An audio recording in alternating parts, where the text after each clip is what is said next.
When I was 8, the kids presenters in my favorite shows scarred me for life.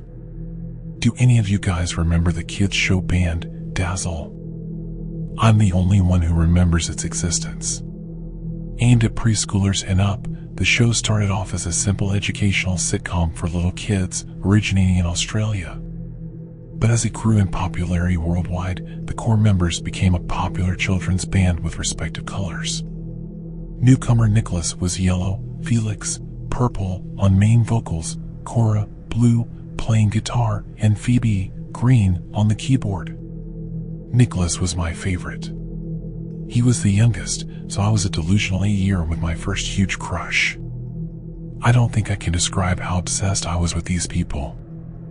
I had their merchandise, and my room was Dazzle, themed in their signature colors. I had every album they released, along with the special editions. Like Felix's bedazzled cover, the one where his face moved if you waved it around. Cora's version was deep blue, mermaid-themed, and Nicholas's was bright yellow just like his color. When they announced a national tour, I begged Mom to take me. After sold-out gigs in America, Dazzle were doing a homecoming tour, starting in our city. Tickets were expensive, and I wanted to be right at the front.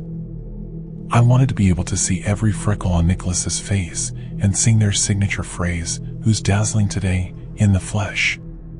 Phoebe was known for throwing her foam drumsticks into the crowd, and I wanted to be the one to catch them. Mom said I could go, as long as I helped her clean the car. She scored us front row tickets as an early birthday present. In the car on the way into the city, I insisted on listening to their songs, making Mom sing along. Their best and catchiest song was 1, 2, 3, How About Me? I knew every word, even the moves to go with it. Hands in the air. Wiggle your fingers. Touch your toes. And spin. The venue was already heaving when we arrived, and I found myself being pushed and shoved by older Dazzle fans. I squeezed Mom's hand tighter. We found our seats. There was a boy in the seat next to mine with Dazzle sunglasses. He told me his favorite was Felix because of the funny smile he did before he started to sing. I held my breath when the stage lit up, and there they were. Each colorful spotlight announced a member. Nicholas looked directly at me, his smile wide and friendly, just like on my album cover. The concert was life-changing. I bounced up and down and sang until my throat was dry. Even Mom joined in. When they left the stage and the show was over, we demanded an encore. I remember screaming it, thousands of us squashed together and chanting.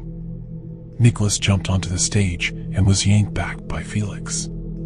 "Does anyone have any food?" Nicholas panted into his mic, surprising us all. He bent over, grasping his knees. "I am so hungry, guys. I feel like I could eat a horse." He's kidding," Felix grinned into his embezzled microphone, waving his arms. "You've been a great crowd." "No, I'm hungry," Nicholas straightened up. This time he looked out into the crowd, his gaze finding mine. He lifted his mic again. "Do you guys have any food? Is this part of the show?" Mom whispered to me. I shrugged. "I think so." Felix nudged Nicholas, the two of them play fighting. The girls came on to pull them both off stage. "Stop asking them for food." Felix laughed. "We've already eaten." Nicholas's bottom lip wobbled. "But I'm hungry." We all laughed because the two had a love-hate relationship on the show and on stage.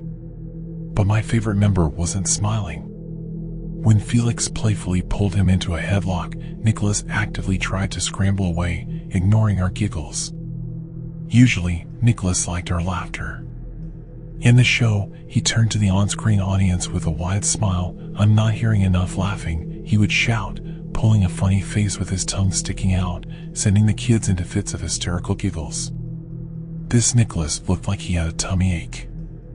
I never noticed how pale he was now his signature color wasn't bathing him. The girl next to me didn't seem to notice.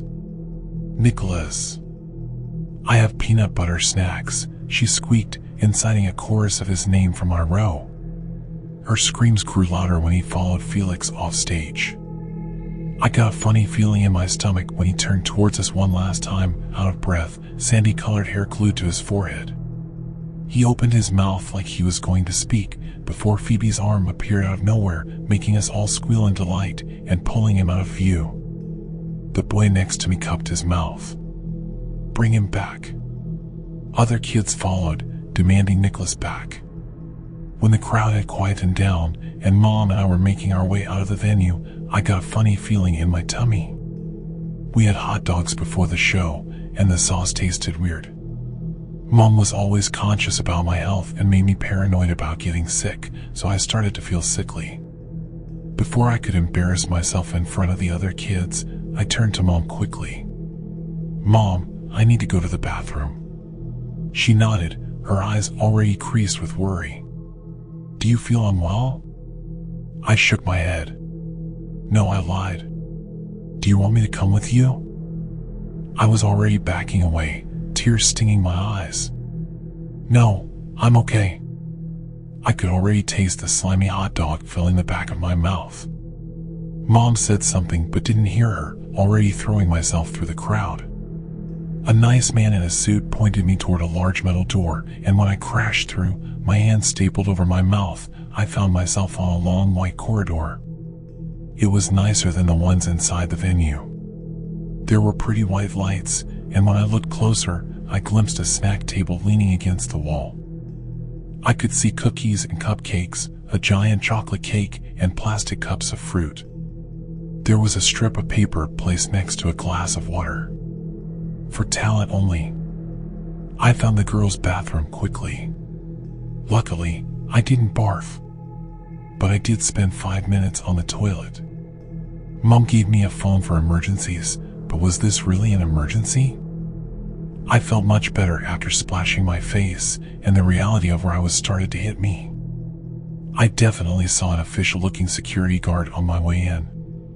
Leaving the bathroom, I was back on the fancy-looking hallway. Mom, I thought. I had to get back to her. But my legs had a mind of their own, excitement twisting in my chest.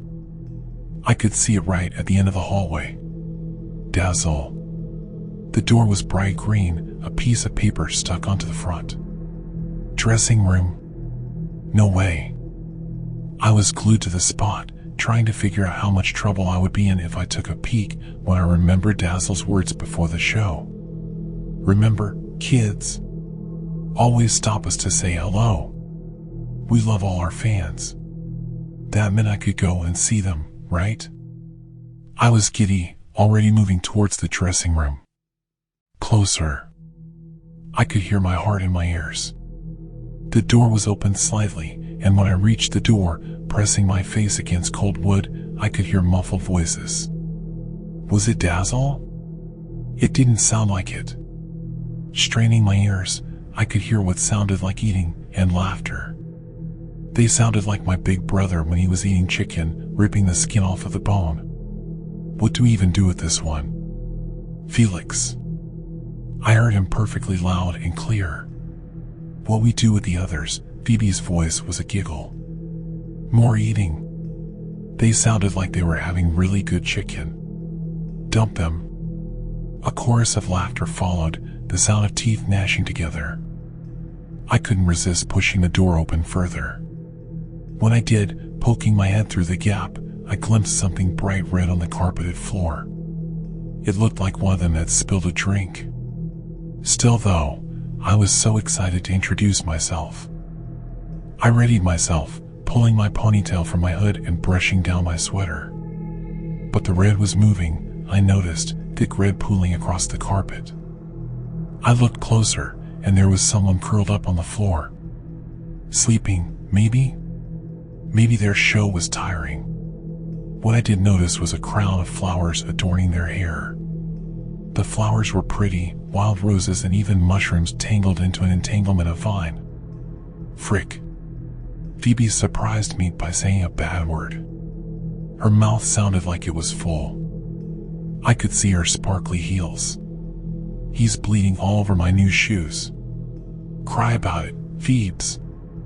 I could see Cora on her knees. She was bent over the person on the floor, her long blonde hair glued to her face. It looked like she was whispering something in his ear. Maybe it was a joke. That's why he was on the floor. Was he laughing?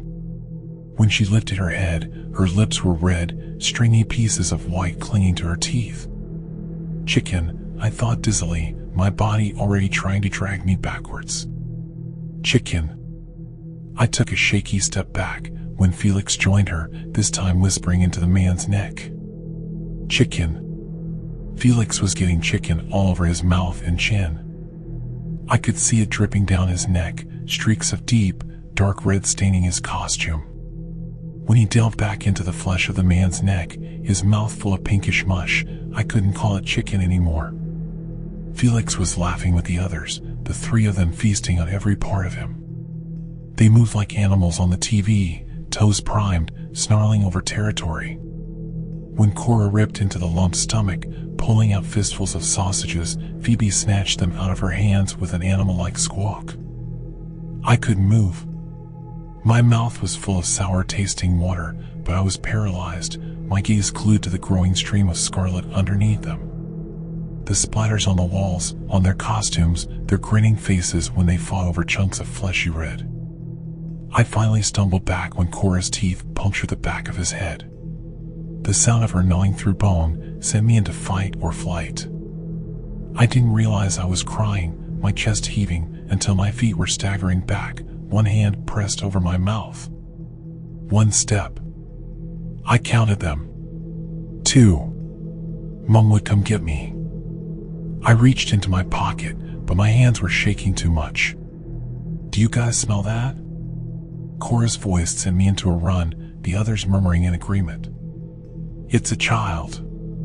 My mouth opened in an attempt to call for Mom, but my feet tangled and I tripped. Hey, kid. The familiar voice forced me back to my trembling feet. I took 2 steps back, and remembering what was behind me, I came to an abrupt halt, panting into my hand. I couldn't breathe. The lights were blinding, and my breath smelled like barf. In front of me, bathed in too bright light, was my favorite member, Nicholas. Initially, Nicholas looked like he always did on Dazzle and on stage. He was still in his costume. The sparkly purple looked exactly the same as it did 30 minutes ago. There was no red, no chicken dripping from his chin. But the more my eyes adjusted to the light, there were small things that jumped out at me. The teasing smile I thought I knew was curled, eyes narrowed, raking me up and down. Slowly, the boy cocked his head. You look lost, kid. He started towards me in a saunter. Do you mind helping me out? His head stayed cocked at an unnatural angle. I haven't eaten since this morning. Do you have, like, a protein bar or something? I shook my head, but he kept coming, quickening his pace. No, I whispered into my hand before peeling it from my mouth. I want my mom. Nicholas nodded, head still inclined 90 degrees. How about a candy bar? I didn't move. I couldn't. Please. I was already crying, sniffing into my hand. Nicholas didn't stop, closing the distance between us. I could smell his breath, rancid and wrong. I'm so hungry, he whispered, shoulders slumping, the left side of his face drooping. Now I was closer, I could see the slightest smudge of red on the corner of his lips. Please, can you help me? Nicholas's eyes grew frightened, elongated teeth coming out in what looked like a snarl. But I don't think he knew how to use them. He prodded them with his index, wincing. They stopped, feeding us normal food. He surprised me with a hiss, his hands clawing at his hair. I'm so freaking hungry. He straightened his head, and I flinched at the sound of cracking bones. Sorry, kid. What's your name? Ruby. I whispered. Okay, Ruby. Nicholas took a step toward me. He grabbed my hand and pulled me away from the door. Do you have a phone? I found myself half nodding, reaching into my pocket. Yes. Nicholas's expression brightened. He heaved out a breath, swiping at his mouth with his sleeve. Step closer to me, he murmured, his gaze flicking to the ceiling. We need to look like we're having a conversation, Ruby, or they'll get suspicious. His eyes were sincere. Nicholas pointed at the ceiling. If we don't do what we're supposed to do, bad things will happen. I did, taking small, hesitant steps. Who are they? I whispered, gesturing to the ceiling with my eyes. He paused, his nose wrinkling. The Queen. Nicholas held out his hand. Give me the phone. Why? So I can call the cops, he said softly. Those people aren't my friends, his eyes darkened, gesturing to the dressing room. They're bad people, and they're watching us right now. The guy wiggled his hand, his eyes flicking to the cameras dotted in each corner. I just want to go home like you. Back to my mom. I don't want to be here anymore. I want to eat real food again. I sniffled. Before I could stop myself, I was sobbing into my hand. I couldn't stop shaking. Phoebe and Felix and Cora, I muffled into my hand. They were eating someone. I saw them. I know. Nicholas's voice was soft, and I trusted it. Give me the phone, and I'll call the police, and then your mummy. Okay. I pulled out the phone and pressed it into his hand. With a small smile, Nicholas took the phone. I eagerly watched him dial a number, but his fingers danced across the screen instead. When I opened my mouth to remind him to be quick, he tightened his grip on the phone. So tight, squeezing it in his fist until the screen splintered. Nicholas was smiling when he dropped the remnants of the phone on the carpet. I'm sorry, he did sound sorry. I don't think he was lying. His eyes were sad, lips parted like he wanted to say more. I don't think he understood his teeth, sharp, elongated spikes. But you're the new tribute. I was already backing away, but he followed in long strides. I'm not going to tell you why we are like this. Why I'm like this. Because Elle would be here all day, and I'm so freaking hungry, dude. You have no idea. I turned to run, but his fingers were already clinging onto my jacket. Did you know I used to work in a bookshop? He laughed, pulling me back, like we were playing. He sounded just like he did on stage. Yep. When I lived in Cairns, I worked in a bookshop while going to school. I didn't even go by Nicholas back then. That's my Dazzle name. He yanked me again, this time by my hair. You would like my real name, Ruby. I was named after a famous dog. He sighed. That was a long time ago. I screamed, biting at his fingers wrapped around my arm. I thought security was going to come, but the door stayed shut. He wouldn't let go, tightening his hold. Anyway, like I said, you don't want my sob story, kid. We pick our tributes from the audience. Cora works her magic, and you guys come straight to us, he laughed, slamming his hand over my mouth when a raw screech clawed from my throat. Isn't she amazing? Dude, Phoebe is magic. And I mean the real kind. I was still muffling into Nicholas's ice-cold hand when he shoved me into the dressing room. I dropped onto my hands and knees, my palms slick and wet. The body of the man was no longer there, only stripped bone and half of a skull. The others loomed over me, faces smeared red and shining eyes.